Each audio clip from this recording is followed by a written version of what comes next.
మనం ఈరోజు శ్రీల ప్రభుపాదుల వారిచే రచించబడినటువంటి శ్రీమద్ భాగవతంలో మొదటి స్కందము 8వ అధ్యాయము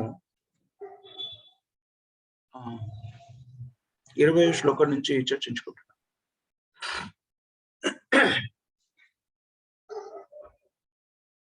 తథా పరమహంసానాం అనే పదానికి అర్థం ఏంటి?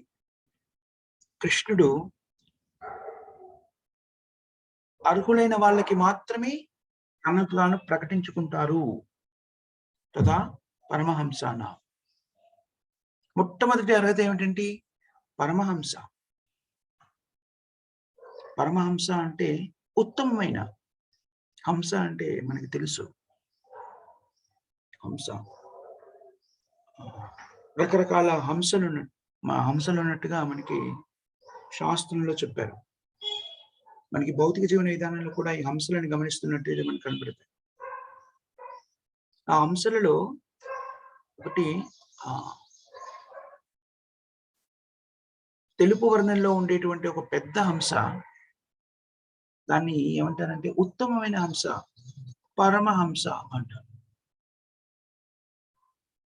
ఈ హంసకి ఒక ప్రత్యేకమైనటువంటి అర్హత ఉంటుంది. ఆ అర్హత ఏమిటి? హంస చేసే ఒకటి హంసలో ఉన్నటువంటి ప్రత్యేకత ఏంటి? ఎవరికైనా తెలుసా? హరే కృష్ణ ప్రభుజీ. అని బోల్ మాత. పాలకి నీళ్ళకి వేడి చేసే గుణం ఉందని ఒకసారి చెప్పారు. ఎస్ మాతాజీ. ఈ పరమహంస ఏదైతే ఉందో, తెల్లటి వర్ణంలో ఉండే పెద్ద హంస, దానికి నీటిని కలిపిన పాలనిస్తే పాలను మాత్రమే సేకరించి నీటిని వదిలేసే శక్తి ఉంటుంది. భౌతిక జీవన విధానంలో ఉన్నటువంటి జంతువులన్నిటికీ కూడాను ఏదో రకమైనటువంటి ప్రత్యేక అర్హత కలిగి ఉన్నట్టు మనం గమనించగలుగుతాం.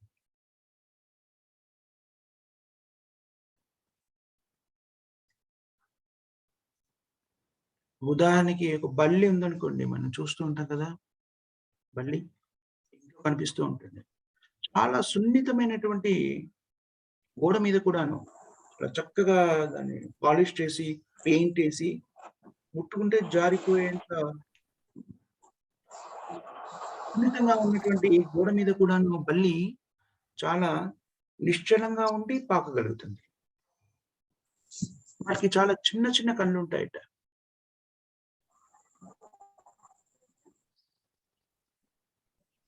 సో అది వాటి యొక్క బల్లి యొక్క ప్రత్యేకత ఏమిటంటే అలాంటి నునుపైన ప్రదేశంలో కూడాను పట్టుకోగలిగేటువంటి శక్తి. అలాగే రాబందుల గురించి మాట్లాడతారు. వాటికి కూడా ఒక ప్రత్యేకత ఉంది. అవి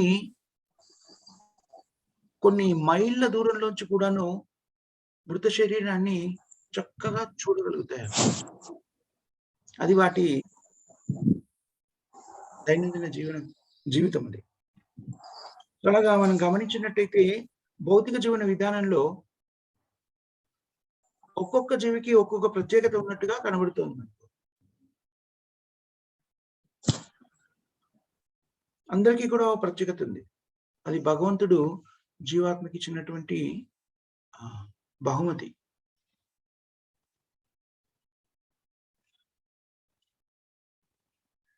అలాగే హంసకి కూడా ఒక ప్రత్యేక గుణాన్ని భగవంతుడు ఇచ్చాడు. అదేమిటంటే నీటిని, పాలను వేడి చేయగలిగేటువంటి గుణం.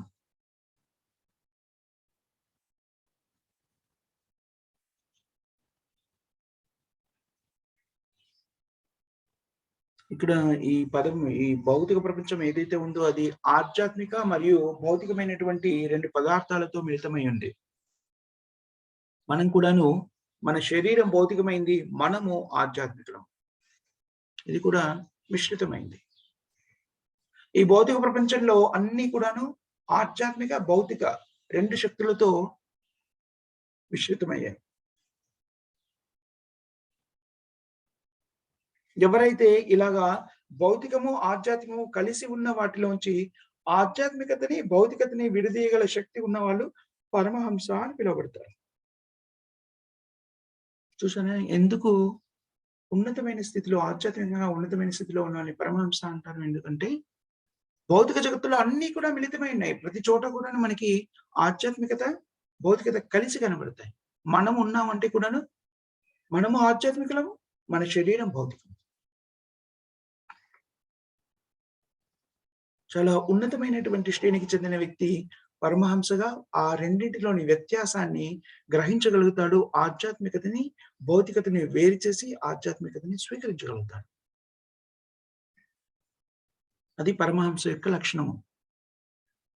ఎలాగైతే హంస నీటిని, పాలని వేరు చేసి పాలని స్వీకరించగలుగుతుందో, అలాగే ఆత్మ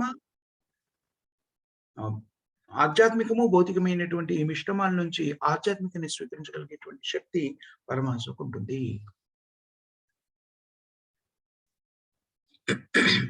ఇంకో పదం ఏం యూజ్ చేశారు ఈ శ్లోకంలో అంటే ఉపయోగించింది మునీనా. ముని అనే పదానికి, సంస్కృతంలో ఉన్న పదానికి అర్థం ఏమిటంటే ఆలోచనాపరుడు అని. మీరు ఆలోచనాపరులైతే ఏం చేయగలుగుతారు?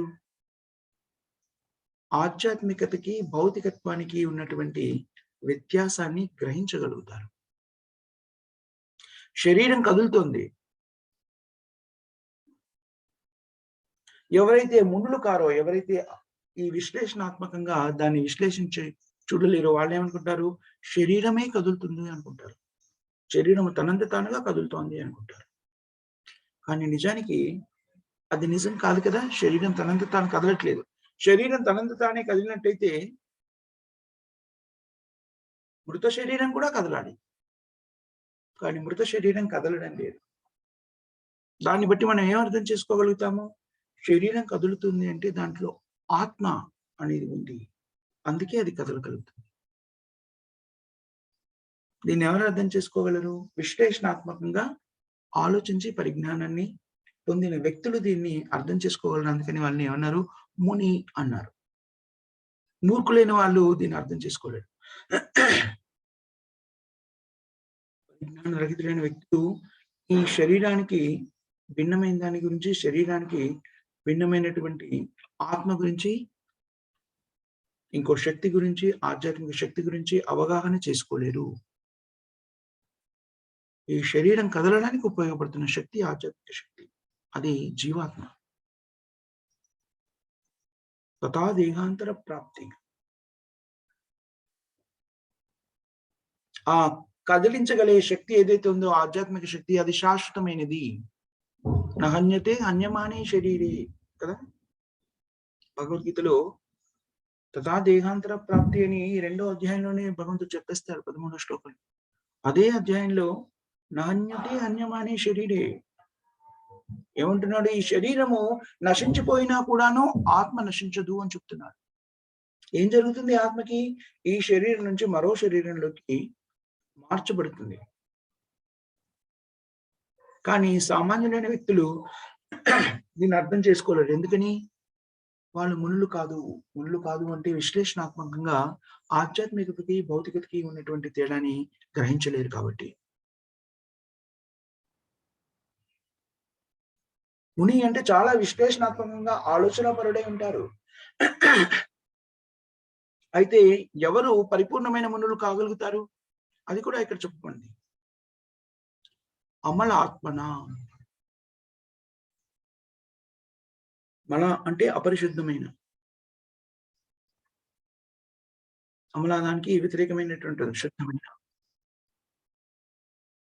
ఆ అనే పదాన్ని సంస్కృతంలో ఒక పదానికి ముందు ఆ అనే శబ్దాన్ని కలిపినట్టయితే అది దానికి వ్యతిరేకార్థాన్ని ఇస్తుంది. అంటే ఇక్కడ ఆ అనే పదానికి లేదు, కానిది అని అర్థం. అమలం, అమలాత్మనం. అమలాత్మనం అంటే వాళ్ళ ఆత్మ శుద్ధి చెంది ఉన్నప్పుడు.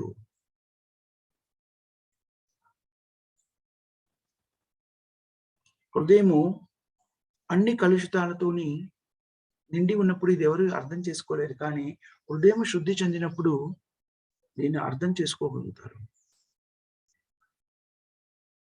ఇవి ఆధ్యాత్మికతలో ముందుకెళ్ళడానికి కావలసిన అర్హతలు. పరమహంస వ్యక్తి ఎప్పుడైతే ఆధ్యాత్మిక ప్రగతి మీదనే ఆసక్తిని చూపిస్తారో, దానికి మాత్రమే సంబంధించినటువంటి దాంట్లో పాలు పంచుకుంటారో అతన్ని హంసతో పోల్చారు. అలాంటి వ్యక్తి కేవలము పాలను మాత్రమే స్వీకరించడంలో ఆసక్తి చూపిస్తారు, నీటిని కాదు. హంసలాగా. ఇక్కడ పాలు అంటే దేంతో పోల్చవచ్చు? ఆధ్యాత్మికత. నీరు అంటే భౌతికత్వం. ఈ ఉదాహరణలో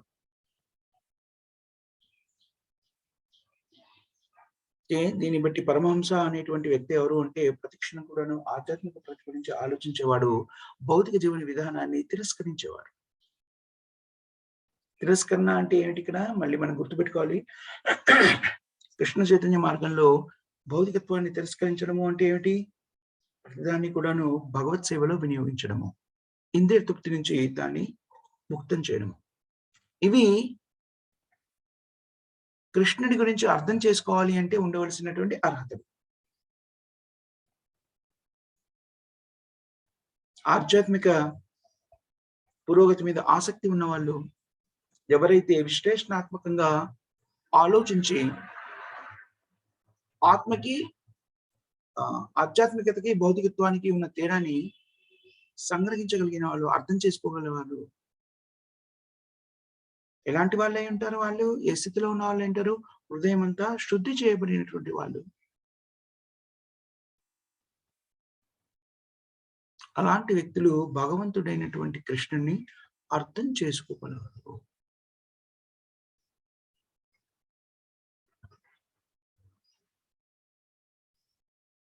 మన హృదయంలో ఈ కల్మషాలన్నీ కూడా ఎలా నిండుకున్నాయి, ఎలా చేరుకున్నాయి? హృదయం కల్మషం అవడానికి మూల కారణం ఏమిటి అంటే పాపభూయిష్టమైన పనుల్లో పాలు పంచుకోవడము, పాపభూయిష్టమైన పనులు చేయడం. మనం ఎన్ని ఎక్కువ పాపాలు చేస్తూ ఉంటే అంత అన్ని రకాల కల్మషాలు హృదయాన్ని అంతా ఆక్రమించుకుని ఉంటాయి. అలాగా హృదయం అంతా ఇలా కల్మషాలతో నిండి ఉన్నప్పుడు కృష్ణుడి గురించి అర్థం చేసుకోవడం సాధ్యం కాదు. అందుకని కృష్ణుడు ఏమంటాడు భగవద్గీతలో?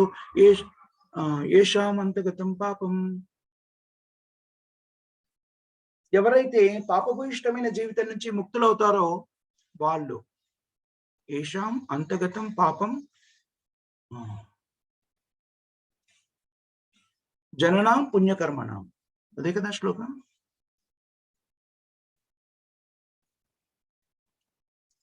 ఎవరైతే పుణ్య కార్యక్రమాల్లో నిమగ్నమై ఉంటారో, ఎలాంటి మోసపూరితమైన పాపభూయిష్టమైన కార్యక్రమాల్లో నిమగ్నం కారో అలాంటి వ్యక్తులు శుద్ధంగా ఉండగలుగుతారు. ఎలాంటి కల్మషము లేకుండా శుద్ధంగా ఉండగలుగుతారు. అందుకని పుణ్యకార్యాలు చేయడం అనేటువంటిది వేద శాస్త్రాల్లో ప్రోత్సహించబడింది. సామాన్య మనుషులకి శాస్త్రం చెబుతున్నటువంటి విషయం ఏమని చెప్తుంది? సామాన్యులకి ప్రతిరోజు గంగా స్నానం చేయమని చెప్తుంది. గంగాదేవి నారాయణుడి పాదాల నుంచి ఉద్భవించింది కాబట్టి చాలా పవిత్రమైనటువంటిది. గంగానదిలో స్నానం ఆచరిస్తే, మనకి చెప్తూ ఉంటారు ఇప్పటికి కూడా, గంగానదిలో స్నానం ఆచరిస్తే పుణ్యం ప్రాప్తిస్తుంది. ప్రతిరోజు గంగానదిలో స్నానం చేసే వ్యక్తి ఎవరైతే ఉంటారో, ప్రతిరోజు శాస్త్రం ఏం చెప్తుందంటే ఆ వ్యక్తి కల్మషాలన్నింటినీ తొలగించుకొని కల్మషాలకు దూరంగా జీవితాన్ని కొనసాగించగలుగుతారు. లేకపోతే ప్రతిరోజు గంగానదిలో స్నానం చేసే అవకాశం లేని వ్యక్తులు ప్రతిరోజు దేవాలయాన్ని సందర్శించుకుని అర్చ విగ్రహానికి సాష్టాంగ ప్రణామం చేయడం ద్వారా తమ హృదయంలోని కల్మషాలని దూరం చేసుకోగలుగుతారు.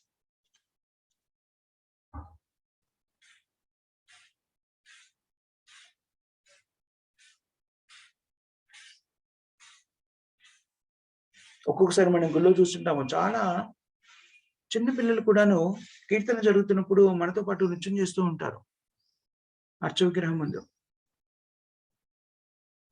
మనతో పాటు మంత్రాన్ని జపిస్తూ ఉంటారు. మనం పూజ అర్చన చేస్తున్నప్పుడు మన చుట్టూ చిన్నపిల్లలు కొన్నిసార్లు గంటలు మోగిస్తూ ఉంటారు. ఆ చిన్న పిల్లాడికి భాగవతం క్లాస్‌లో కూర్చొని ఏదో చేస్తున్నారనుకోండి, ఏం అర్థం కాదు కూడాను. అంత పరిజ్ఞానం కూడా ఉండదు. ఈ పూజ విధానంలో పాలు పంచుకుంటున్నప్పుడు కూడా అది ఎందుకు చేస్తున్నామో అంత పరిజ్ఞానం కూడా ఉండదు. కానీ చేస్తున్నారు. అదంతా ఏమవుతుంది? పుణ్యకార్యము అవుతుంది. వాళ్ళు ప్రత్యేకంగా దాని గురించి పరిజ్ఞానాన్ని సంతరించుకొని, అవగాహన ఏర్పరచుకొని చేయడం లేదు. యాదృచ్ఛికంగా అలా చేసేస్తున్నారు. అలాగా అందుకని మందిరము అనేటువంటిది చాలా సామాన్య జనులకి మందిరము, దేవాలయం అనేటువంటిది చాలా ప్రాముఖ్యమైనటువంటిది. ఎందుకనంటే అక్కడ చేసేటువంటి కార్యక్రమాలు వాళ్ళు పుణ్యాన్ని పెంపొందించుకోవడానికి తోడ్పడతాయి. అమాయకులైనటువంటి వ్యక్తులు ప్రారంభ దశలో ఉన్నారు. భక్తి మీద పెద్దగా పరిజ్ఞానం కూడా లేనటువంటి వ్యక్తులు దేవాలయంలో భగవంతుడిని దర్శించుకోవడము, విగ్రహాన్ని అర్చించుకోవడము అనేటువంటిది చాలా ప్రాముఖ్యమైనటువంటి విషయము. విగ్రహాన్ని ఆరాధించడం ద్వారా, విగ్రహానికి వందనాలు సమర్పించడం ద్వారా, విగ్రహాన్ని అర్చిస్తూ చరణామృతాన్ని స్వీకరించడం ద్వారా, అర్చన విధానంలో ఉపయోగించేటువంటి పద్ధతులన్నీ అవలంబించడం ద్వారా, గంటను మ్రోగించడము, విగ్రహములను నృత్యం చేయడము, ప్రసాద స్వీకరణ, వైష్ణవుల పాదాలని తాకడం ద్వారా, వాళ్ళ శరీరాన్ని తాకినా కూడా ఆ విధంగా వ్యక్తులు పుణ్యాన్ని సంపాదించుకోగలుగుతారు. సామాన్యులకి ఈ అవకాశము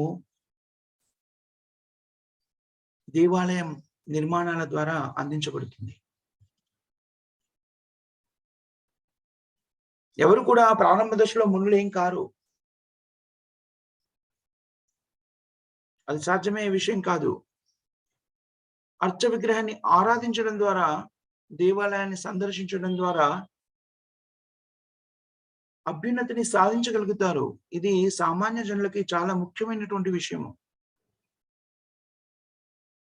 కేవలం గుడిలోకెళ్ళి ఒక్కొక్కసారి అక్కడ ఉన్నటువంటి పుష్పాలని, భగవంతునికి సమర్పించిన పుష్పాలవి, వాటి సువాసనని స్వీకరించడం ద్వారా కూడాను ఎన్నో జన్మల కల్మషాలు, హృదయంలో ఉన్న కల్మషాలు తొలగిపోయి పుణ్యం ప్రాప్తిస్తుంది అని శాస్త్రం చెప్తుంది. ఎప్పుడైతే మందిరానికి వెళ్ళారో, కృష్ణుడి గురించి ఏదో లీలల గురించి చర్చ జరుగుతుంది. అక్కడ కూర్చొని కొంతసేపు విన్నారు. అది కూడా ఆ శబ్దాలు ఏవైతే ఉన్నాయో, భగవంతుని దివ్య లీలని ప్రకటింపజేస్తున్నటువంటి శబ్ద తరంగాలు, అవి వాళ్ళకి అర్థం కూడా కాకపోవచ్చు. ఒక్కొక్కసారి మనము మందిరానికి వెళ్తే ఇంకో భాషలో చెప్తూ ఉంటారు. ఆ భాష మనకు అర్థం కాకపోవచ్చు.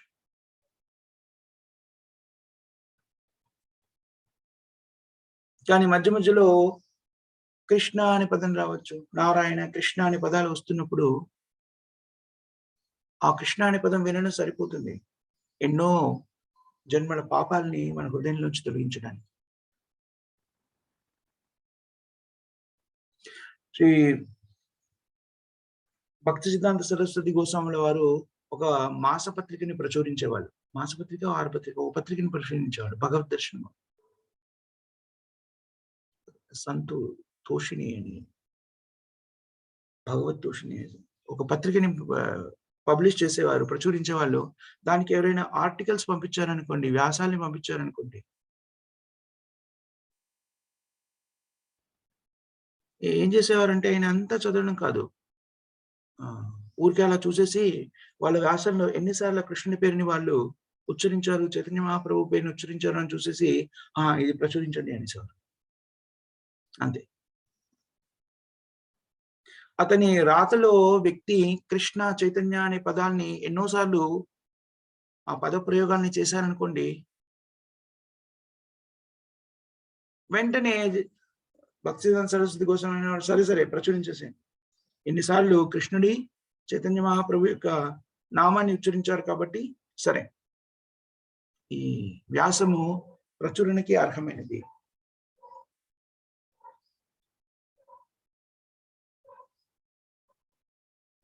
तद्भाग विसर्गो जनता जनता विप्लवो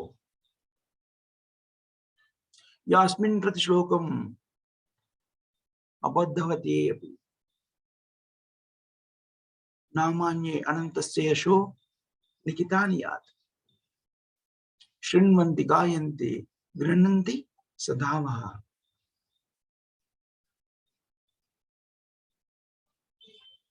తద్భాగ్ విసర్గో జనతా విప్లవ.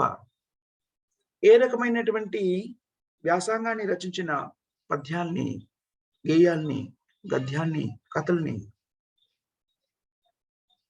ఆ వ్యాసంగంలో ఎక్కడైనా భగవంతుడైన శ్రీకృష్ణుడి యొక్క దివ్యలీలల్ని ప్రకటించడము, భగవంతుని కీర్తించడము జరిగిందనుకోండి, అలాంటి వ్యాసంగం అంతా కూడాను, అలాంటి సాహిత్యం అంతా కూడాను తద్వగ్విష జనతా విప్లవ.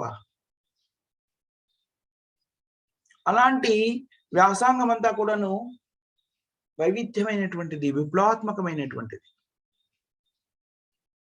విప్లవము అంటే తెలుసు కదా మనకి, విప్లవం మార్పు తీసుకొచ్చేది. ఎలాంటి విప్లవం అది?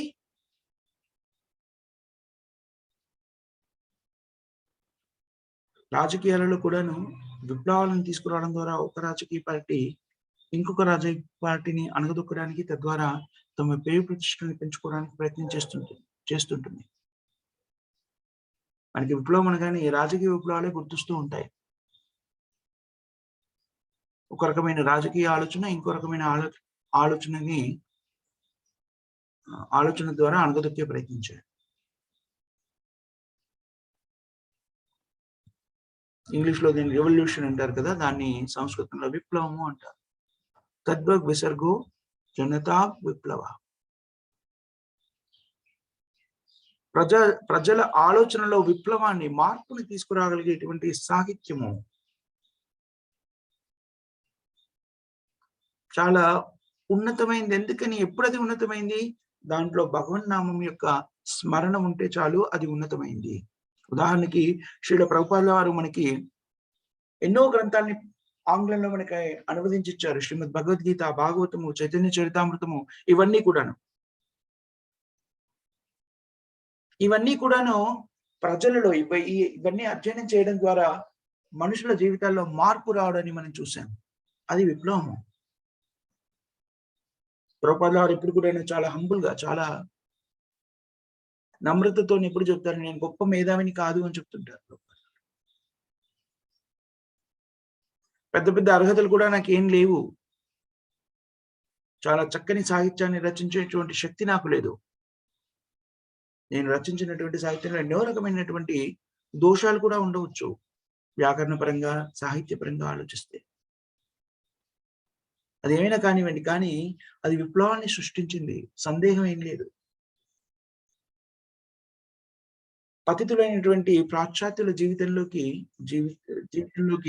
దీన్ని ప్రవేశపెట్టడం ద్వారా వాళ్ళు శుద్ధ భక్తులుగా మారగలిగారు. ఆలోచించండి, ఎంతటి విప్లవం అది.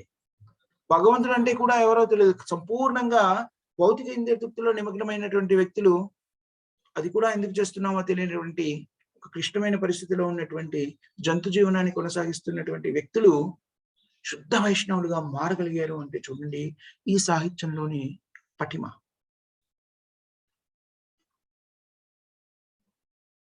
అది నిజం. మనము దైనందిన జీవితంలో నిజంగా మనకు ఉన్నటువంటి అనుభవం అది. శ్రీల ప్రభుపాదుల వారు పాశ్చాత్య దేశాల్లోకి వెళ్ళి దీన్ని ప్రచారం చేసి ఎంతో మంది హృదయాల్ని మార్చేశారు. ఎంతవరకు మార్చేశారు? వాళ్ళు భౌతిక జీవన విధానాన్ని పూర్తిగా వదిలేసి కృష్ణ భక్తిలో లీనమైపోయారు, భగవత్ ప్రచారాన్ని స్వీకరించారు పూర్తిగా. ఇది నిజంగా విప్లవమే. లేకపోతే శ్రీల ప్రభుపాదుల వారి ఈ సాహిత్యాన్ని మేధావులు, శాస్త్రవేత్తలు నిజానికి అనేక గ్రంథాలయాల్లో శ్రీల ప్రభుపాదుల వారి గ్రంథాన్ని ఉంచడం జరిగింది. లాల్ బహదూర్ శాస్త్రి అనుకుంటాను, లాల్ బహదూర్ శాస్త్రి ఉన్నప్పుడు శ్రీల ప్రభుపాదుల వారి గ్రంథాలన్నీ కూడాను భారతదేశంలో ప్రతి లైబ్రరీలో ఒక సెట్ ఉండాలి అని ఆదేశం జారీ చేశారు.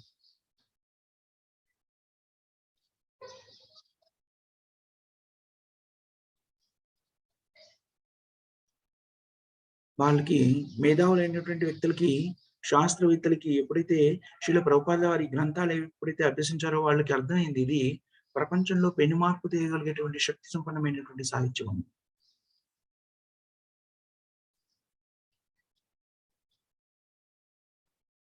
పాశ్చాత్య దేశాల్లో భగవంతునికి సంబంధించినటువంటి ఇంతటి వివరణ లేదు. భగవంతుడంటే కూడా చాలా మందికి ఏమిటో తెలీదు. భగవంతుడు వ్యక్తి అనేటువంటిది అర్థం కాదు. కానీ భగవంతుడైన కృష్ణుడి గురించి శుద్ధమైనటువంటి మనస్సుతో, శుద్ధమైనటువంటి భావనతోని శ్రీల ప్రభుపాదుల వారు వీటిని ప్రకటింపజేశారో వాళ్ళ హృదయాల్లో మార్పు సంభవించింది.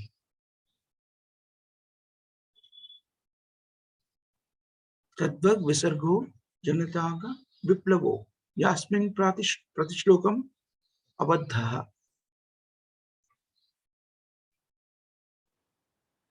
సంస్కృత శ్లోకాల్ని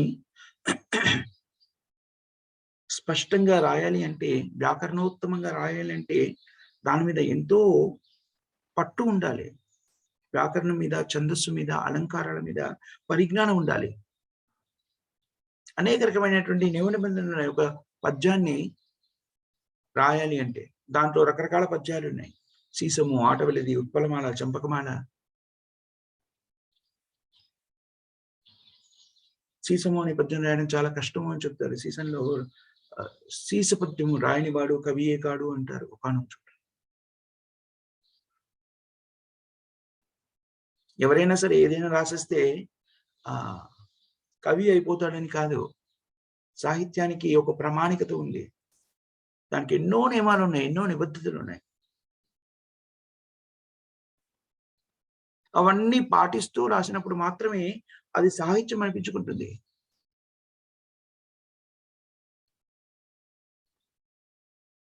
మీరు మనం శ్లోకాలు చదివినప్పుడు మనం గమనిస్తున్నాం, ఒక మీటర్ ఉంటుంది, దాన్ని చదివేటువంటి స్థాయి ఉంటుంది.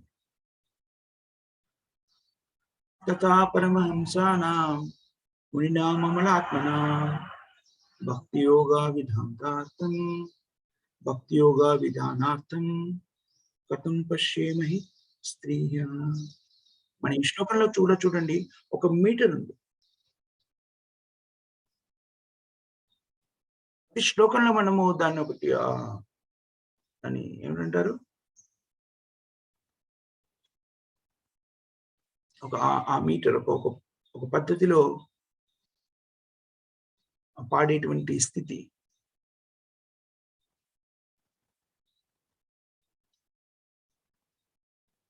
ఇవన్నిట్లో కూడా ఒక్కొక్కసారి ఇవన్నీ వ్యాకరణంతో పోల్చినట్టయితే ఇవి పరిపూర్ణంగా ఉండకపోవచ్చు. అలంకారాలు, వ్యాకరణం అన్ని పరిగణలోకి తీసుకొని చూసినట్టయితే ఉండకపోవచ్చు. కానీ ఇది భగవంతుడైనటువంటి శ్రీకృష్ణుని కీర్తించడం కాబట్టి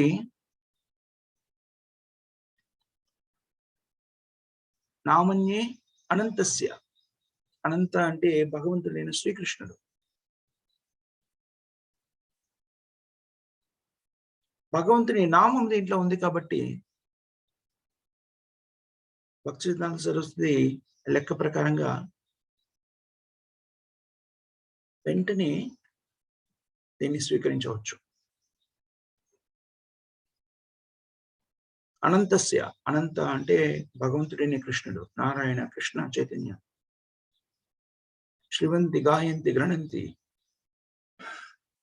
సాధవ. సాధవ అంటే ఎవరైతే భక్తులై ఉంటారో, సాధువులు భక్తులు అయి ఉంటారు వాళ్ళు. అలాంటి సాహిత్యాన్ని వెంటనే స్వీకరించవచ్చు. ఒక్కొక్కసారి దాంట్లో వ్యాకరణ దోషాలు ఎన్నో ఉన్నా సరే దాన్ని స్వీకరించాలి, దాన్ని వినాలి. ఎందుకంటే దాంట్లో భగవంతుని యొక్క కీర్తన ఉంది కాబట్టి. ఇలాంటి కీర్తనని ఎవరు త్వరితగతిన స్వీకరించగలరు? సరళమైన హృదయం కలిగిన వాళ్ళు. ఈ శ్లోకంలో ఆ విషయం కూడా చెప్పారు. భాష్యంలో శ్రీల ప్రభుపాదుల వారు చెప్తారు, స్త్రీలు దీన్ని ఎక్కువగా తొందరగా స్వీకరిస్తారు. ఎందుకంటే సరళ హృదయాన్ని కలిగి ఉంటారు వాళ్ళు, సున్నిత హృదయాలు. మనం చూడవచ్చు, మన భగవద్గీత భాగవతం క్లాస్ మనం కండక్ట్ చేసుకుంటున్నాం కదా, దాంట్లో చూస్తే మాతాజీ చాలా ఎక్కువగా ఉంటారు. ప్రపోర్షనేట్ గా చూసారనుకోండి, 1% ప్రభుజీస్ ఉంటే 99% మాతాజీస్ ఉన్నారు. మరి అదే కదా! ప్రత్యేకంగా చెప్తున్నది ఏం లేదు కదా! ఒకటే విషయం కదా! ఎందుకు మాతాజీస్ ఎక్కువ ఆకర్షితులవుతారు అంటే, వాళ్ళు సరళ హృదయులై ఉంటారు. భక్తిని తొందరగా స్వీకరించగలుగుతారు. భక్తిని కాదు, వాళ్ళకి ఏదిచ్చినా కూడాను సరళమైన హృదయం మామూలుగా సరళంగా అయితే చాలా మంది మాతాజీ స్త్రీ హృదయం చాలా సరళమైంది కాబట్టి వెంటనే దాన్ని స్వీకరించగలుగుతారు.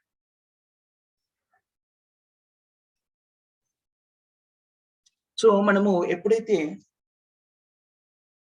భగవంతునికి సంబంధించినటువంటి కీర్తనలు కలిగినటువంటి శాస్త్రాల్ని అభ్యసిస్తూ ఉంటామో, ఒక్కొక్కసారి ఆ శాస్త్రాన్ని ప్రకటించేసిన వ్యక్తి సంపూర్ణమైన వ్యాకరణ పరిజ్ఞానం కలిగిన వ్యక్తి అయ్యుండకపోయినా కూడాను, భక్తికి సంబంధించినటువంటి భగవంతునికి సంబంధించిన నామాన్ని, భగవంతునికి సంబంధించిన కీర్తనని మనకు అందిస్తారు కాబట్టి, అవన్నీ కూడాను మనము సామాన్య జనులకి పుణ్యాన్ని పొందడానికి, కొంత పరిజ్ఞానాన్ని కలిగిన వాళ్ళు ఆధ్యాత్మిక ప్రతి పొందడానికి ఉపయుక్తంగా ఉంటాయి. ఏదో ఒక విధంగా మనం కృష్ణుడితో సంబంధాన్ని ఏర్పరచుకోవాలి. మయ్యాసక్త మనఃపార్థ. కృష్ణుడు చెప్తున్నాడు, మయ్యాసక్త మనఃపార్థ. ఏదో ఒక విధంగా నా మీద ఆసక్తిని పెంచుకోగలిగితే వాళ్ళు శుద్ధి చెందుతారు అని కృష్ణుడు చెప్తున్నాడు. మన మానవ జీవిత లక్ష్యం ఏమిటి అంటే, ఏ విధంగా భగవంతుడి మీద ఆసక్తిని పెంచుకోవాలనే ప్రయత్నాన్ని మనం చేస్తున్నాం.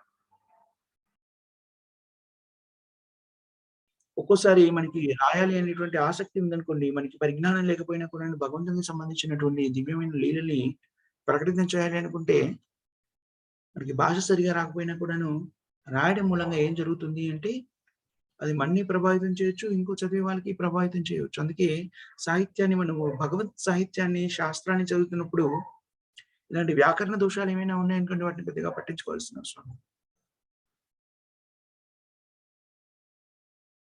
మనందరం కూడాను ప్రతిరోజు శ్లోకాలని చదువుతూ ఉంటాము. చాలా సార్లు మనకి సంస్కృతంలో పాండిత్యం లేకపోవడం మూలంగా మనందరం కూడాను ఒక్కోసారి శబ్దాలని పలకడంలో దోషాలని చేస్తూ ఉంటాము. మనం చదువుతున్నప్పుడు వ్యాకరణ దోషాలు కూడా చేస్తూ ఉంటాము. చదవడంలో పొరపాట్లు చేస్తుంటాం. కానీ మనం చేస్తున్నదంతా కూడాను భగవంతుడైనటువంటి శ్రీకృష్ణుడి గుణగణాన్ని, తన దివ్య లీలల్ని స్మరిస్తున్నాం కాబట్టి, మన శబ్ద తరంగాల్లో భగవన్నామం ఉంది కాబట్టి, ఆ దోషాలన్నీ కూడాను కొట్టుకుపోతాయి. కాకపోతే ఆ భగవన్నామం ఉంది కాబట్టి, మనకు భగవంతుని ద్వారా లభించేటువంటి పుణ్య ఫలితం లభిస్తుంది. నిజానికి మనకిక్కడ భక్తి లభిస్తుంది.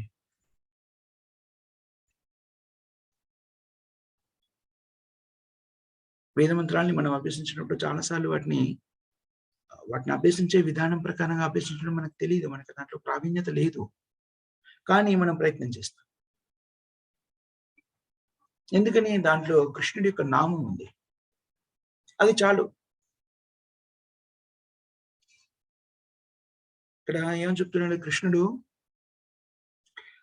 కృష్ణుడు భౌతిక ప్రపంచంలో ఆవిర్భవించడానికి మూల కారణం ఏమిటి? కృష్ణుడి యొక్క ముఖ్యమైన లక్ష్యం ఏమిటి?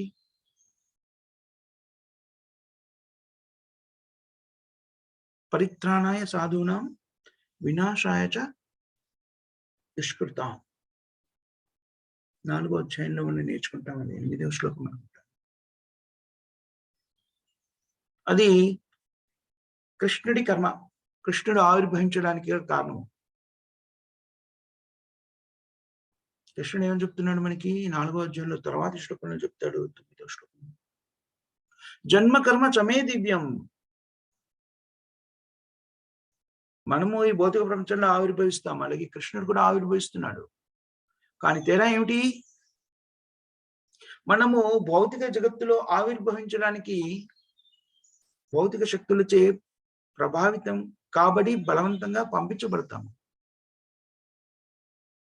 ప్రకృతి నియమాల ప్రకారంగా, ప్రకృతి నియమాలను అనుసరించి మన కర్మానుసారంగా ఇక్కడ జన్మించాల్సినటువంటి అగత్యం ఏర్పడుతుంది. మనం కొన్ని కార్యక్రమాలు చేస్తాం. అందులో కొన్ని పుణ్య కార్యాలు, కొన్ని పాప కార్యాలు. సామాన్యమైనటువంటి వ్యక్తులు బద్ధ జీవితంలో ఉన్న వాళ్ళు చేసేది చాలా వరకు పాప కార్యాలే ఉంటాయి.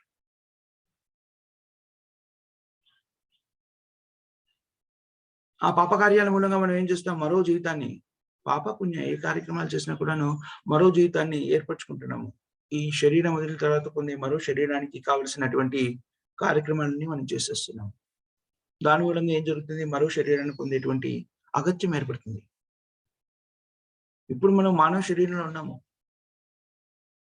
మనం ఏం చేస్తున్నామో ఈ మానవ శరీరంలో దాన్ని బట్టి జీవాత్మ మరో శరీరాన్ని పొందవలసినటువంటి అవసరం ఏర్పడుతుంది.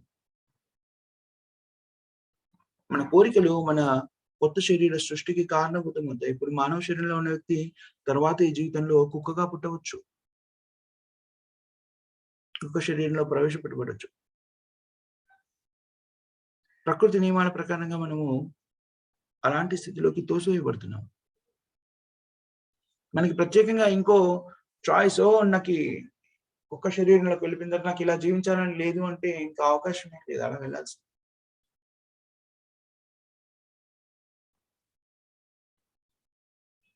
మనం ప్రకృతిని ఆదేశించలేము నా కుక్క శరీరంలో పెట్టొద్దు అని. రాజు శరీరంలో ఉంచండి నన్ను కుక్క శరీరంలో వద్దు అని. దాన్ని ఎలా ఆదేశించగలుగుతాం? మన కర్మల ద్వారా నిర్దేశించుకోగలుగుతాం మనం అంతే. కర్మణా దైవనేత్రేణ. మనకొచ్చేటువంటి శరీరము దేని మూలంగా వస్తుంది? మనం చేసే కర్మల మూలంగా. అవి ఎవరు చూస్తున్నారు? దైవనేత్రేణ. ఎవరు నిర్ణయిస్తారు మన తర్వాతి శరీరం గురించి? ఉన్నత స్థాయిలో ఉన్నటువంటి అధికారుడు. ఎవరది? భగవంతుడే స్వయంగా. మనం నిర్ణయించలేము. మనం ఈ రకరకాల కార్యక్రమాలు చేస్తూ నాకు ఇదే శరీరం కావాలి, అదే శరీరం కావాలని నిర్ణయించలేము. మనకు ఆ శరీరం కావాలంటే దానికి సరిపోయినటువంటి విధి నిర్వహణ మనం చేయాలి. మన ఆలోచన విధానం అలా ఉండాలి. కర్మణ దైవనేత్రేణ శ్రీమద్ భాగవతంలో విషయం.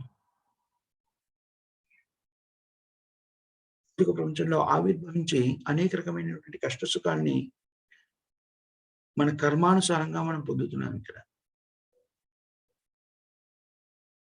మనం పూర్వజన్మలో చేసినటువంటి కర్మల ఫలితంగా మనకి శరీరం లభించింది. దీంట్లో మళ్ళీ మనం చేస్తున్న కర్మల మూలంగా తరువాతి శరీరం లభించబోతుంది. కానీ కృష్ణుడు అలా కాదు. కృష్ణుడు భౌతిక ప్రపంచంలో మనలాగా కర్మలు అనుభవించడానికి రాడు.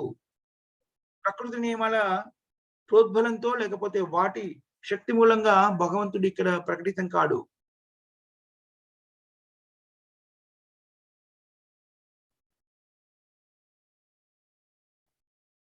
నమాం కర్మాణి ఏంటిది? ఒక శ్లోకం ఉంది కదా, ఎవరికైనా గుర్తుందా? 4వ అధ్యాయంలో వస్తుంది. 13, 14 శ్లోకం. నమాం కర్మాణి లింపంతి నమే కర్మ ఫలే స్మృతే. కృష్ణుడు ఏమని చెప్తున్నాడు? నేను కూడా పని చేస్తున్నాను, కర్మ చేస్తున్నాను. ఎందుకని? మిగిలిన వాళ్ళందరికీ ఉదాహరణగా చూపించడం కోసమని. కానీ తను చేసే పనుల మూలంగా మనకైతే మనం చేసే పనుల మూలంగా కర్మ ఎలా అంటుకుంటుందో కృష్ణుడు తాను చేసే పనుల మూలంగా కర్మకి బందీ అవడు.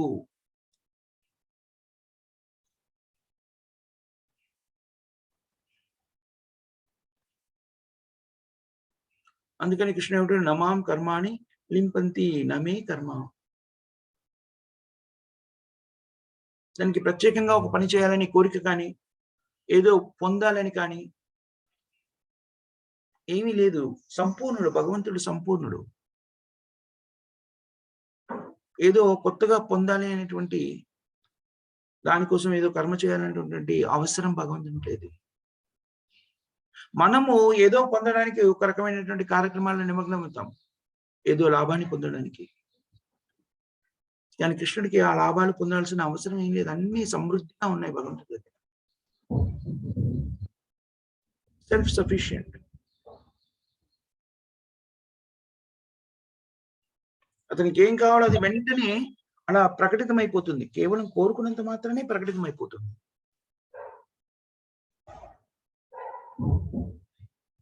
మనలాగా కృష్ణుడి దేని గురించి కూడా కష్టపడాలి, దాన్ని కష్టపడి దాన్ని సంపాదించాలి, లబ్ధి పొందాలి, ఇలాంటివి అక్కర్లేదు. అందుకని భగవంతుడైన కృష్ణుడు ఎందుకు పనిచేయాలి?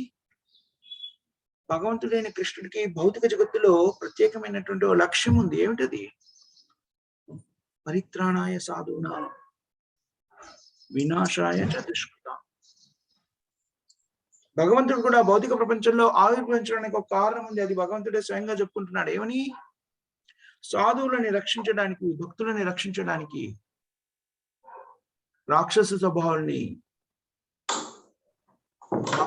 సంహరించడానికి భౌతిక ప్రపంచంలో నేను ఆవిర్భవిస్తాను. అది నా ఆవిర్భావానికి ఉన్నటువంటి ముఖ్య ఉద్దేశం అని మనం 4వ అధ్యాయంలో నేర్చుకుంటాం భగవద్గీత 8వ శ్లోకం. వినాశాయ చ దుష్కృతాం. వినాశాయ చ దుష్కృతాం అనేది కూడాను ప్రత్యేకమైనటువంటి కార్యం కాదు. దానికోసమే భగవంతుడు రాడు. రాక్షస స్వభావం కలిగిన వాళ్ళని సంహరించడానికి భగవంతుడు స్వయంగా రాక్కర్లేదు. ప్రకృతిలో చిన్న మార్పుని సంభవింపజేసి ప్రకృతిని సంహరించాడు. చూడండి, లాంటిది సృష్టించి కాలంలో సంహరించగలడు భగవంతుడు. ప్రకృతి క్రియమాన అని ప్రకృతి భగవంతుని యొక్క ఆజ్ఞతో తన ప్రభావాన్ని చూపిస్తుంది.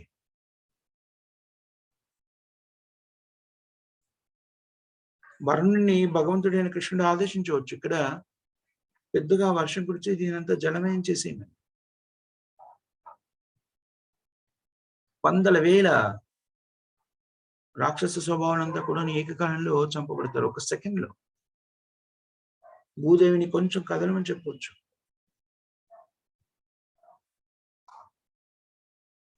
ఎర్త్క్వేక్, భూకంపాన్ని సృష్టించడం పెద్ద కష్టం కాదు. నిమిషాల్లో లక్షల కోట్ల మందిని సంహరించవచ్చు కృష్ణుడు కావాలి. అందుకని సంహరణ కోసం అని భగవంతుడు ప్రత్యేకంగా రారు.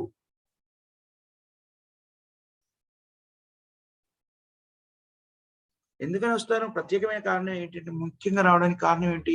మనకి వైష్ణవాచార్యులు చక్కగా వివరించి కూడా చెప్తారంటే, భక్తుల సంరక్షణ కోసం వస్తారు. అలాగా భక్తుల సంరక్షణలో కొంతమంది రాక్షస స్వభావం ఉన్న వాళ్ళు అడ్డుకుంటూ ఉంటారు కాబట్టి వాళ్ళ సంహరణ కూడా జరుగుతుంది.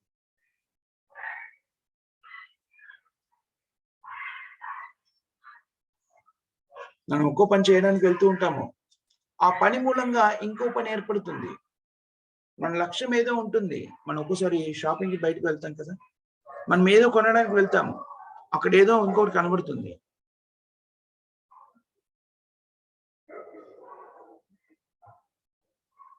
ఏదో కొనడానికి వెళ్ళావు, కానీ ఇంకేదో కనబడుతుంది. అది వెంటనే అవసరమైంది కాకపోయినా కూడాను సరసమైన ధరలో లభిస్తుంది అనుకున్నప్పుడు సరే కొనేసే.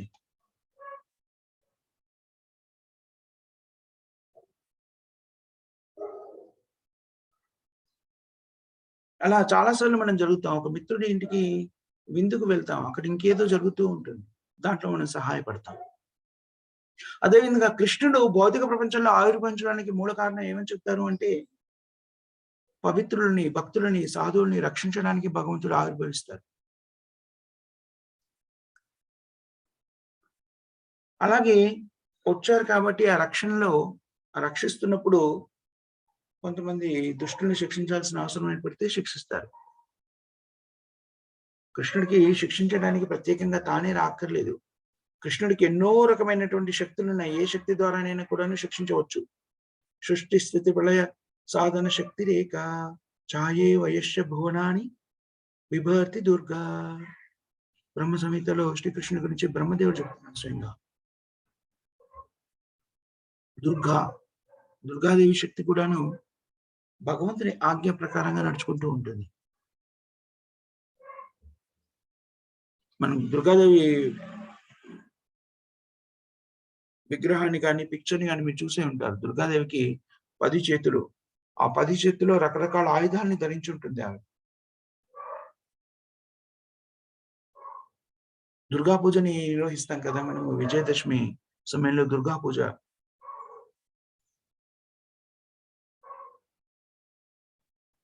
దుర్గాదేవి భౌతిక ప్రపంచానికి అధిపతి.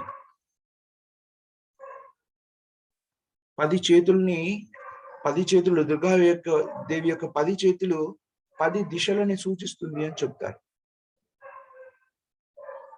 ఉత్తర, దక్షిణ, తూర్పు, పడమర, ఆ తర్వాత ఈశాన్యము, ఆగ్నేయము, నైరుతి, ఇంకోటి 8 దిశలు.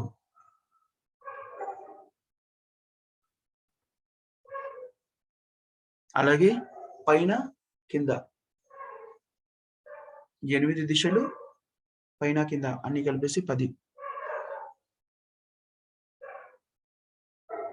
దుర్గాదేవి భౌతిక ప్రపంచం మొత్తాన్ని కూడా తన ఆధీనంలో నడిపిస్తూ ఉంటుంది. సృష్టి, స్థితి, ప్రళయ, సాధన శక్తి ఛాయేవ. కానీ ఆమె ఎలా పనిచేస్తుంది? ఆ శక్తి ఆమెకి ఎలా వచ్చింది? స్వతంత్రంగా కాదు. సృష్టి, స్థితి, ప్రళయ, సాధన శక్తి రేఖ ఏక ఛాయేవ. ఛాయేవ అంటే నీడలాగా. ఎవరి నీడలాగా? మనకి నీడ, వస్తువు, దాని యొక్క నీడ రెండింటి గురించి మనకు తెలుసు. కానీ నీడ ఎప్పుడు కదులుతుంది? దేని నీడైతే వస్తువు కదిలినప్పుడు దాని నీడ కూడా కదులుతుంది. అందుకనే ఈ ప్రపంచాన్ని ఏమన్నారు? ఛాయ, ప్రతిబింబము అన్నారు. దేనికి ప్రతిబింబము? భౌతిక ప్రపంచం చాలా పెద్దది, చాలా శక్తివంతమైంది. సృష్టి, స్థితి.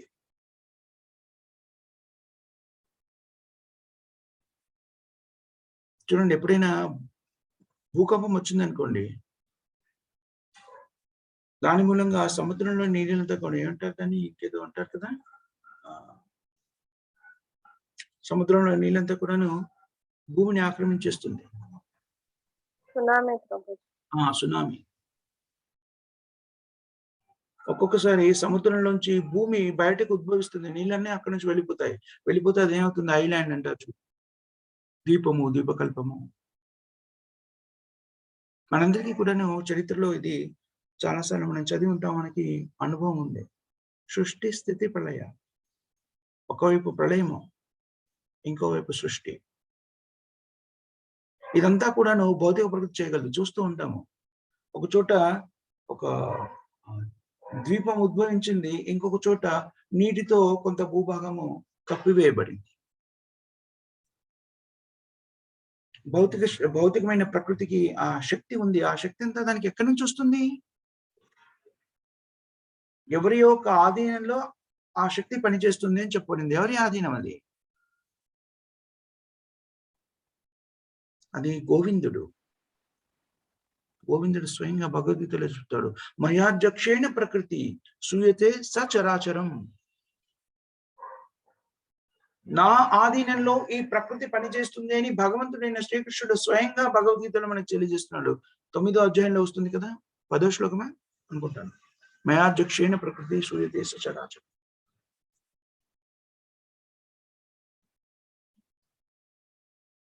ఎవరైనా సంహరించాలి అంటే భగవంతుడు స్వయంగా రాక్కర్లేదు. దుర్గాదేవి యొక్క శక్తితో ఆ పని చేసేస్తానే.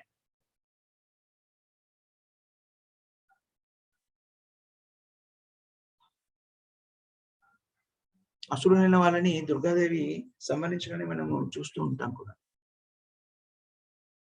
దుర్గాదేవి చిత్రంలో కూడా కనబడుతుంది. అసురుడు ఉంటారు ఒక చోట. ఆమె సింహం మీద ఆసీనురాలయ్యుండి అసురుల సంహరణ కూడా చూస్తూ ఉంటాం. అసురులైన వ్యక్తుల యొక్క జుట్టుని అలా పట్టుకొని ఆమె త్రిశూలంతో వాళ్ళని సంహరించడాన్ని, ఆ అసురుడి ఛాతిలో త్రిశూలంతో గుచ్చి సంహరించడాన్ని కొన్ని చిత్రాలను మనం చూస్తుంటాం.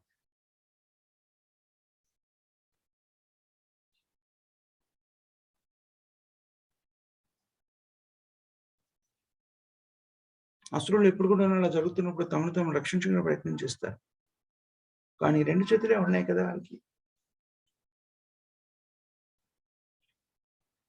ఆమెకి 2 చేతులు. ఆమె దుర్గాదేవికి 2 చేతులు సరిపోతాయి వాళ్ళని సంబంధించిన. ఒక చేత్తో వాళ్ళ జుట్టు పట్టుకొని పైకి లేపుతుంది, ఇంకో చేత్తో త్రిశూలంతో వాళ్ళ హృదయంలో, వాళ్ళ ఛాతిలో అలా పొడి చేసి సంహరించేస్తుంది.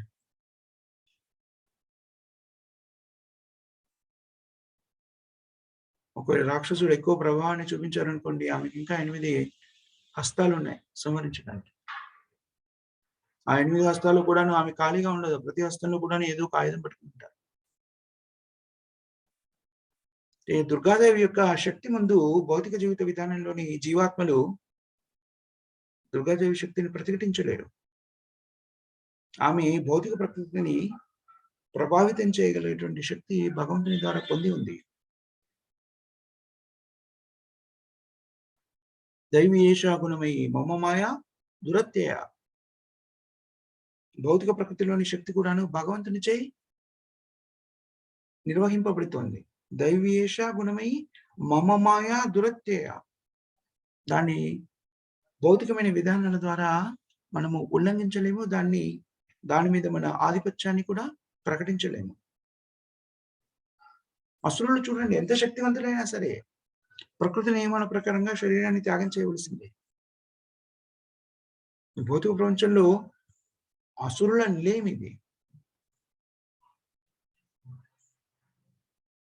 కొంతమంది చరిత్రలో చెప్పబడతారు, కొంత ప్రాముఖ్యత. లెనిన్ అనేటువంటి వాడు, స్టాలిన్ అనే వీళ్ళందరూ కూడా నియంతలు కదా. హిట్లర్, హిరణ్యకశిపు, వాళ్ళెవరు కూడా జీవించలేరు, సాధ్యం కాదు. అందరూ కూడాను అంతమొందించబడ్డారు.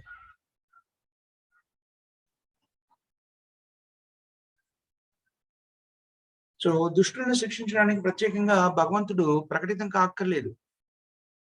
భక్తుల రక్షణ కోసమే భగవంతుడు స్వయంగా వస్తాడు. ఎందుకంటే దాంట్లో ఆయన ఆనందాన్ని పొందుతాడు. భక్తుల రక్షణ కూడా ఆయన అక్కడే ఉండి ఎవరైనా అడగవచ్చు, మరి అంత శక్తివంతుడు కదా, ఇంత పెద్ద పెద్ద రాక్షసుల్ని సంహరించడానికి ఆయన రాక్కర్లేకపోతే మరి భక్తులని మాత్రం రక్షించడానికి ఆయన రావాలా? రక్షించవచ్చు కదా, ఎక్కడున్నాడు అక్కడ నుంచి శక్తివంతుడు. అవును, కానీ భగవంతుని రక్షిస్తే, స్వయంగా రక్షిస్తే భగవంతుడు దాంట్లో ఆనందాన్ని పొందుతాడు. అలాగే భక్తులకు కూడా ఆనందం కలుగుతుంది. భక్తులకి ఆనందం కలిగించడం కోసము తను కూడా ఆనందాన్ని, భక్తులకు కలిగే ఆనందాన్ని చూసి తను కూడా ఆనందాన్ని అనుభవించడం కోసమని భగవంతుడు భక్తుల పరిరక్షణకి భౌతిక జగత్తులో ఆవిర్భవిస్తారు.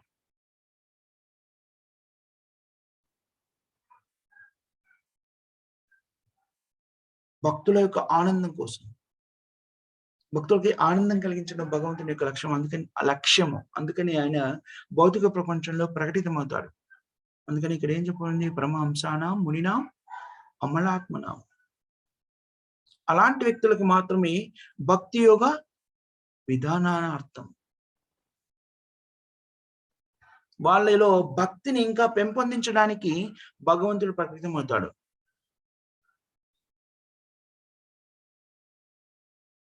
చూడండి, మనం భక్తి మార్గంలో ఉన్నాము, ఎవరో ఆటంకం కలిగిస్తున్నారు.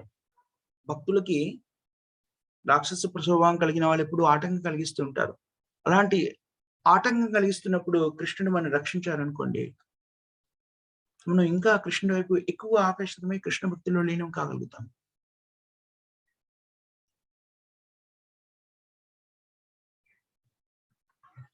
చూడండి, కృష్ణుడు ఎన్నోసార్లు భౌతిక ప్రపంచంలో ప్రకటమయ్యాడు.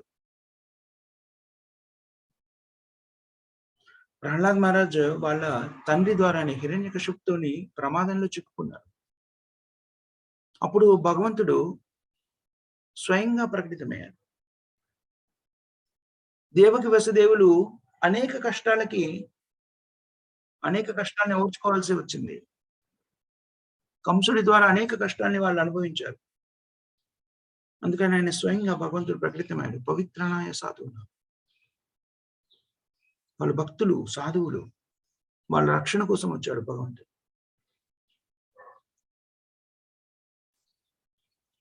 ఎందుకు వాళ్ళని రక్షించాలనుకుంటున్నాడు భగవంతుడు? భక్తి యోగ విధానార్థం. సామాన్య జనులకి భక్తి యోగంలో స్థిరపడి ఉన్నప్పుడు ఎలాంటి శక్తివంతులుగా మారతారు, వాళ్ళకి తన సంరక్షణ ఎలా ఉంటుంది చూపించడం కోసం. అన్ని రకాల అపాయాల నుంచి భక్తి ఎలా వాళ్ళని రక్షిస్తుంది అని చూపించడం కోసం. కృష్ణుడు భగవద్గీతలో చెప్తారు ఏమని, స్వల్పమప్యస్య ధర్మస్య త్రాయతే మహతో భయాత్. భక్తి యోగంలో కొంచెమైనా కూడాను మనము ఏదైనా కార్యక్రమం చేసినట్టే భక్తియుక్త సేవలో నిమగ్నమై కొంత సేవ చేసినా సరే భయంకర ప్రమాదం నుంచి మనం రక్షించుకునే వాళ్ళం. భక్తి యోగం చాలా ఉన్నతమైంది, బుద్ధి యోగం. భక్తి యోగం గురించి, బుద్ధి యోగం గురించి, ఇమాంష్ను వీటి గురించి భగవద్గీతలో ఇంకా వివరణాత్మకంగా చెప్పబడింది. భక్తి యోగ అంటే భౌతికమైన జీవన విధానం మీద ఆసక్తి లేకుండా ఉండడము పరిపూర్ణమైన భక్తి యోగము. భక్తి యోగంలో స్థిరపడిన వ్యక్తికి కేవలం ఏకైక ఆసక్తి ఏమిటంటే కృష్ణుడు. మయ్యాసక్త మనఃపార్థ యోగం యుంజాం. దాని తర్వాత ఏంటి శ్లోకం ఎవరికైనా తెలుసా? మయ్యాసక్త మనఃపార్థ యోగం యుంజాం. ఇది బేసిక్ గా ఆ శ్లోకం యొక్క సారాంశం ఏమిటి అంటే కృష్ణుడు తప్ప ఇతరం ఏవి కూడాను ఆసక్తి కలిగించినటువంటి స్థితి. అన్యాభిలాషిత శూన్యం జ్ఞాన కర్మాది అనావృతం అనుకూలైన కృష్ణానుశీలనం భక్తిరుత్తమ. ఇక్కడ కృష్ణుడు భక్తి యోగాన్ని ప్రకటితం చేయడానికి భౌతిక జగత్తులో ఆవిష్కృతుడవుతాడు. సర్వధర్మాన్ పరిత్యజ్య మాం ఏకం శరణం రజ. ఆవిష్కృతుడై భగవద్గీతను మనకి ప్రబోధించారు. తద్వారా ఏం చెప్పారు? సర్వధర్మాన్ పరిత్యజ్య మామేకం శరణం రజ. అది భక్తి యోగం. మనకి ఇంకేమి వద్దు కృష్ణుడు తప్ప అనే స్థితికి చేరుకుంటే అది భక్తి యోగం అవుతుంది. భక్తిలో పరిపూర్ణత అవుతుంది.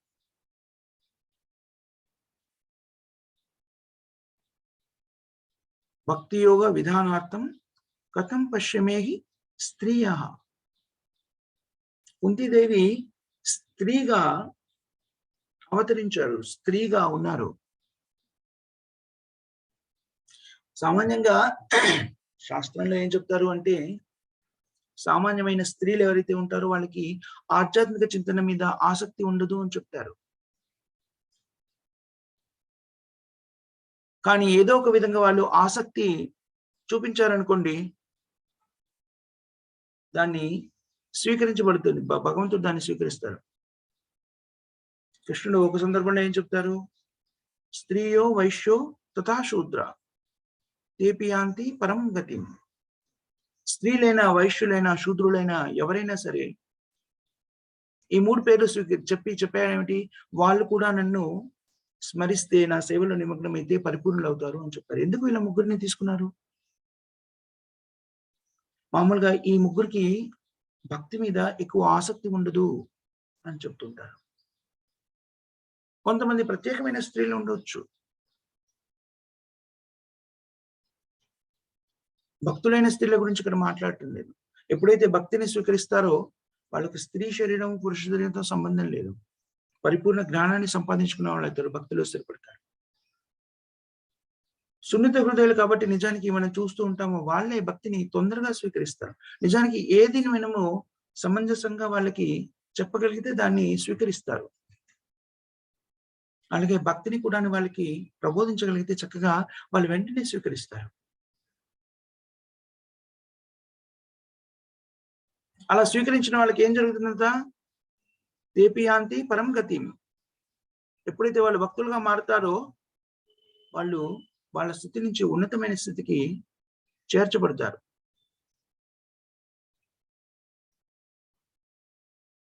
కానీ వైశ్యులు ఉన్నారనుకోండి, వాళ్ళకి ధన సంపాదనలో ఆసక్తి ఉంటుంది.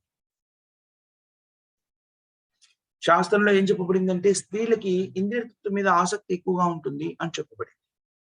శూద్రులకి మూర్ఖులు, వాళ్ళు అజ్ఞానంలో ఉంటూ ఉంటారు. అందుకనే భగవంతుడు ఈ ముగ్గురి పేర్లని ఏమని చెప్పారు? చెప్పి వాళ్ళు కూడా కృష్ణ భక్తిని స్వీకరించినట్టయితే ఉన్నత స్థితిని పొందుతారు అని చెప్పారు. వాళ్ళకి శ్రద్ధ ఉండదు భక్తి మీద. ఒకరికి ఇంద్రియ తృప్తి మీద, ఒకరికి ధన సంపాదన మీద, ఒకరు అజ్ఞానంతో మూర్ఖమైన పనులు చేయడంలో నిమగ్నమై ఉంటారు. ఈ మూడు తరగతులకు చెందిన జీవాత్మలు. కానీ వాళ్ళు కూడా భగవద్భక్తి మీద శ్రద్ధని, ఆసక్తిని పెంచుకున్నారనుకోండి, వాళ్ళు కూడా ఉత్తమమైనటువంటి శ్రేణిని పొందగలుగుతారు. అక్కడ మళ్ళీ తేడా ఏముండదు. మీరు వైశ్యులు కదా, మీరు శూద్రులు కదా, లేకపోతే మీరు స్త్రీలు కదా, అందుకని మీకు లేదు. భక్తిని స్వీకరిస్తే అందరితో సమానంగా వాళ్ళు ఉన్నతమైన శిఖరాన్ని అధిరోహించగలుగుతారు.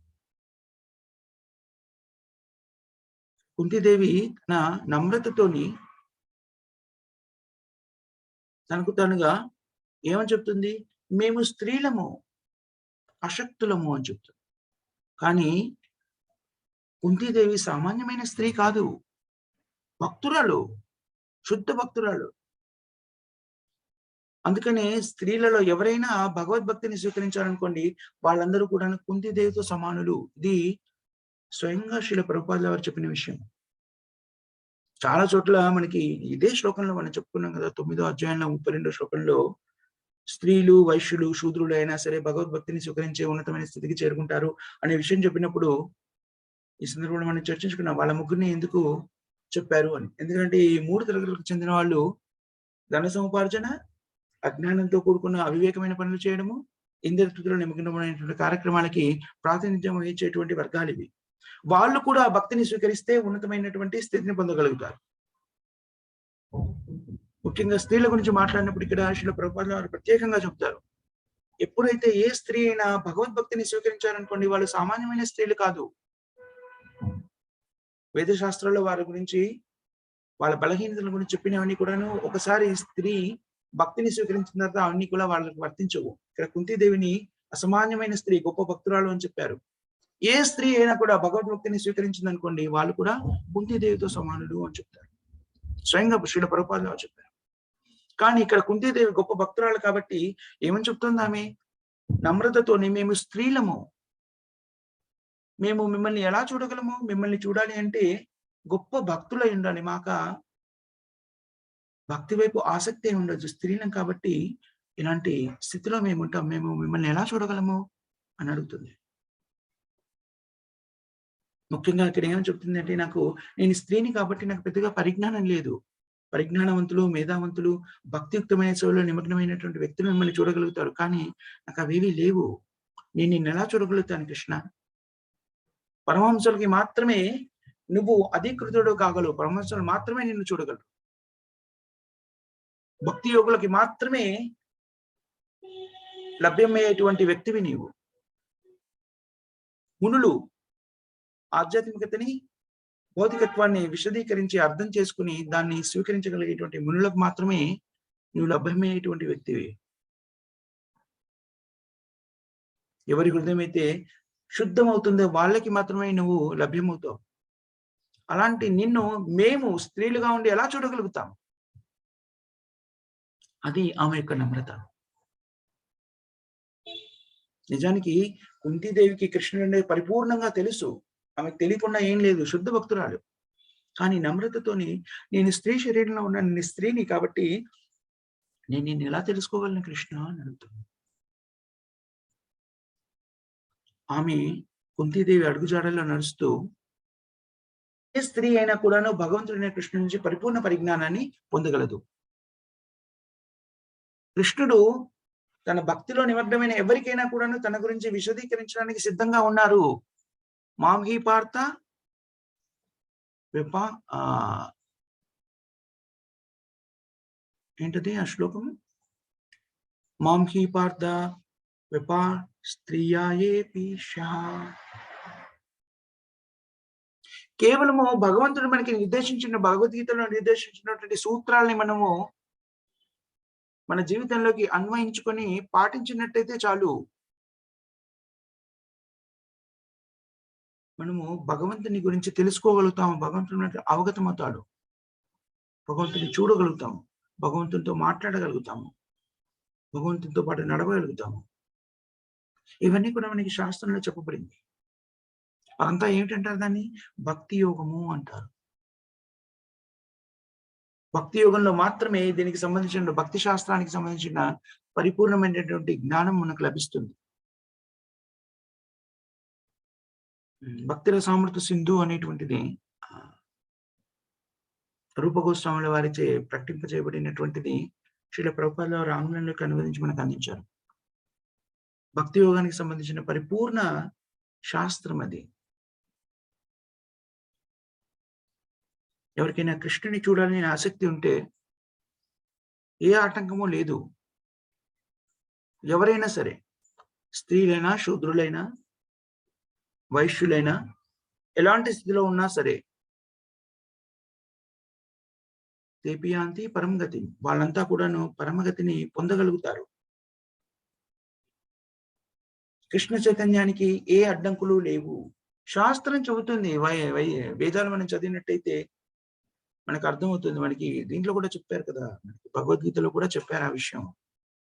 స్త్రియో వైశ్యస్తథా శూద్రాస్తే పియాంతి పరం గతిం. వాళ్ళు తక్కువ స్థాయిలో ఉన్నారని వాళ్ళకి ఇతర వస్తువుల మీద ఆసక్తి ఎక్కువగా ఉంటుందని చెప్పారు. కానీ భక్తియుక్తమైన సేవని స్వీకరించిన స్త్రీలు సామాన్యమైన వ్యక్తులు కాదు. వైశ్యులు కానీ, స్త్రీలు కానీ, శూద్రులు కానీ, ఎవరైనా కానీ భక్తియుక్త సేవని స్వీకరించినట్టయితే భగవంతుడు వాళ్ళకి సంపూర్ణంగా లభించి తీరుతాడు. వాళ్ళు ఉన్నతమైన స్థితిలో ఉన్నవాళ్ళు. బాహ్య ప్రపంచంలో చూడడానికి వాళ్ళు వైశ్యులుగా, లేకపోతే వ్యాపారవేత్తలు కాబట్టి వైశ్యులుగా, లేకపోతే పరిజ్ఞానాన్ని సంతరించుకోని వ్యక్తులుగా ఉన్నటువంటిగా కనపడుతున్నటువంటి శూద్రులుగా, లేకపోతే స్త్రీలుగా, ఇంద్రియ తృప్తి మీద పెద్ద ఆసక్తి ఉన్నటువంటి స్త్రీలు అలా కనబడవచ్చు కాక.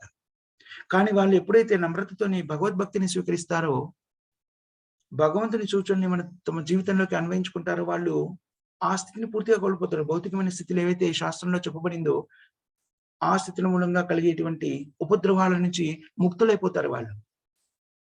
అందుకని వాళ్ళు సమాన స్థాయిలో ఇతరులు ఎవరికైతే చెప్పారో మునీనాం, మునులు, సాధువులు, తత్వవేత్తలు ఇలాంటి వాళ్ళంతా పొందేటువంటి భక్తులు పొందేటువంటి స్థితిని వాళ్ళు కూడా పొందుతారు. భక్తికి మన స్థితి ప్రధానం కాదు. మనం ఏ శరీరంలో ఉన్నామో, ఏ వర్ణానికి చెందిన అది ప్రాముఖ్యమైన విషయం కాదు.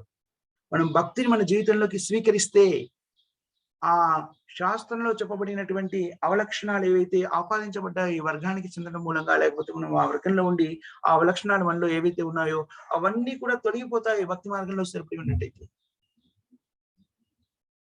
భగవంతుడైన శ్రీకృష్ణుడు అందరికీ అందుబాటులో ఉన్నారు. కానీ కుంతీదేవి చాలా గొప్ప భక్తురాలు. శ్రీకృష్ణుడి గురించి సంపూర్ణమైన పరిజ్ఞానం ఉన్నటువంటి గొప్ప భక్తురాలు. కానీ తన నమ్రత మూలంగా ఆమె ఏమని చెప్తుంది, నేను స్త్రీ శరీరంలో ఉన్నాను, నేను అర్థం చేసుకోగలను కృష్ణ అని ప్రార్థిస్తుంది. ఈ భక్తి మార్గంలో ఉన్నటువంటి వ్యక్తులందరూ కూడా అలాంటి ప్రార్థన చేయడం మనం గమనిస్తూ ఉంటాం. ఎందుకంటే భక్తి మార్గంలో ఉన్నప్పుడు భగవద్భక్తిలో భగవంతుని మీద మనం ప్రేమను పెంచుకుంటున్నప్పుడు భగవంతుడు మనల్ని ఎంత ప్రేమిస్తున్నాడో మనకు అర్థమవుతూ ఉంటుంది. కొంచెం కొంచెం మనం ప్రేమను భగవంతుని పెంచుకుంటూ ఉంటే మనకి భగవంతుని ప్రేమ కూడా అర్థమవుతుంది. భగవంతుని ప్రేమ మన మీద ఎంత ఉందో తెలిసినప్పుడు మన ప్రేమ భగవంతుని ప్రేమతో పోల్చినప్పుడు చాలా అల్పంగా కనబడుతుంది. అందుకని అత్యంత ఉన్నత శ్రేణికి వెళ్తున్న భక్తిలో ఉన్నత శ్రేణికి వెళ్తున్న కొద్దీ భగవంతుని ప్రేమ మనకి ఇంకా ఇంకా ఇంకా ఇంకా ఎక్కువగా అవగతమవుతుంది. అప్పుడు మనకు అర్థమవుతుంది, భగవంతుని ప్రేమ ఉంది, నేను ఇంత గొప్ప భక్తుని అందరూ అంటున్నారే, నేను ఒక్కొక్కసారి అనుకుంటున్నాను కానీ నా భక్తి ఎంత అల్పమైంది అనేటువంటిది విశదీకృతం అవుతుంది. అందుకని వాళ్ళు వెంటనే మనం చూస్తూ ఉంటాము, గొప్ప భక్తులుగా ఉన్నటువంటి వ్యక్తులందరూ కూడాను వాళ్ళు ఎంత అల్పులో చెప్తూ ఉంటారు. దానికి ముఖ్యంగా వాళ్ళు సూపర్ఫిషియల్ గా బయటకి ప్రపంచానికి చూపించడం చెప్పడం కాదు. వాళ్ళ హృదయంలో కలిగే భావన అది నిజంగా ఎందుకు కలుగుతుంది, భగవంతుని యొక్క ప్రేమని రుచి చూస్తారు వాళ్ళు. భగవంతుడు మన మీద చూపించే ప్రేమని అనుభూతి చెందుతారు. అప్పుడు మన ప్రేమ భగవంతుని మీద ఉన్నది పోలిస్తే ఎక్కడ కూడా దరిదాపుల్లో కూడా నేను పోల్చడానికి సిద్ధంగా ఉండదు. అది భగవంతుడు మనని అంతగా ప్రేమిస్తున్నాడు. అలాంటి భగవంతుని గురించి తెలుసుకోవాలంటే భక్తి యోగం ద్వారా మాత్రమే సాధ్యమవుతుంది.